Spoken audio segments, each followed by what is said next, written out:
Praise the lord. ప్రతి ఒక్కరికి క్రీస్తు పేట శుభములు తెలియపరుస్తున్నాను. మరి ఈ నూతన సంవత్సరంలో మీ కుటుంబాల్లో ఎంత ప్రార్థించినా పొందని ప్రార్థనాంశాలకు దేవుడు జవాబు ఇవ్వబోతున్నాడు. మీ వ్యక్తిగతంగా ఏ విషయాల్లో సఫర్ అయ్యారో ఈ 2024లో ఆ సఫరింగ్స్ దేవుడు విడిపించబోతున్నాడు. ఆర్థికంగా దీవించబడబోతున్నారు. ఏ విషయాల్లో నీవు ప్రత్యేకంగా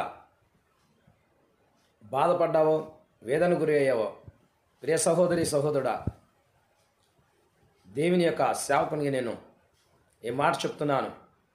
నమ్మిన ఆ జీవంగల యేసయ్య నీ జీవితంలో అద్భుతం జరిగించబోతున్నాడు. ఆయనకి అసాధ్యమనేది ఏది లేదు. పాతవి గతించను, అంతా క్రొత్తవాయను. పోయిన సంవత్సరాల గురించి ఆలోచన చేయడం తక్కువ పెట్టేసి ఈ నూతన సంవత్సరంలో ఒక నూతనమైన ఆలోచనతో, నూతనమైన తలంపులతో, ఒక అద్భుతమైన ప్రణాళికతో ముందుకు సాగుదాం. ఆయన వాక్యం సెలవిస్తుంది, నాయందు విశ్వాసం ఉంచువాడు ఎన్నడూ సిగ్గుపడడు. ఆమేన్. మరి విశ్వసించిన మనము ఎన్ని పోరాటాలు వచ్చినా, ఎన్ని శ్రమలు వచ్చినా దేవుడు నాకు ఉన్నాడు, నేను దేని గురించి చింతించను, ఆయనే యెహోవా ఈరే, ఆయనే చూసుకుంటాడు, ఆయన గొప్ప నిరీక్షణతో సాగుతావా? ఖచ్చితంగా ఈ సంవత్సరము దేవుడు మనల్ని విస్తరింపజేయబోతున్నాడు.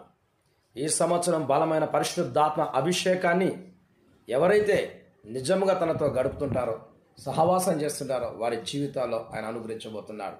నువ్వు నిలబడు. ప్రభు కనబడాలంటే నువ్వు నిలబడు. ఎన్ని పోరాటాలు వచ్చినా, ఎంతమంది నీకు వ్యతిరేకంగా లేచినా, యేసయ్య ప్రేమతో మన శత్రువులను సహితం మనము ప్రేమిస్తూ క్షమిస్తూ ముందు సాగుదాం. ప్రార్థనలోను, ఆరాధనలోను, కృతజ్ఞతాస్తుతులు చెల్లించడంలోను, ఆయన గురించిన సాక్ష్యము ప్రకటించడంలో వెనుకడుగు వేయకుండా ప్రభు సాక్ష్యం నిలబడండి. ఈ సంవత్సరంలో దేవునిని వాడుకుంటాడు. దేవునిని వాడుకోవడానికి ప్రత్యేకంగా ఈ సంవత్సరంలో కూడా నిన్ను ప్రవేశపెట్టాడు.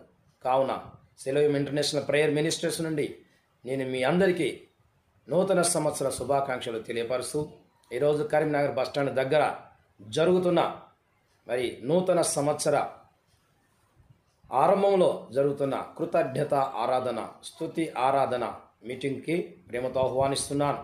మీటింగ్ అయిన వెంటనే ప్రతి ఒక్కరికి ప్రేమ విందు ఉంటుంది. సహవాసంగా కూడుకొని ప్రభును స్తుతిద్దాం. రండి, ప్రభు మీ కుటుంబాలని దీవించునుగాక. ఆమేన్.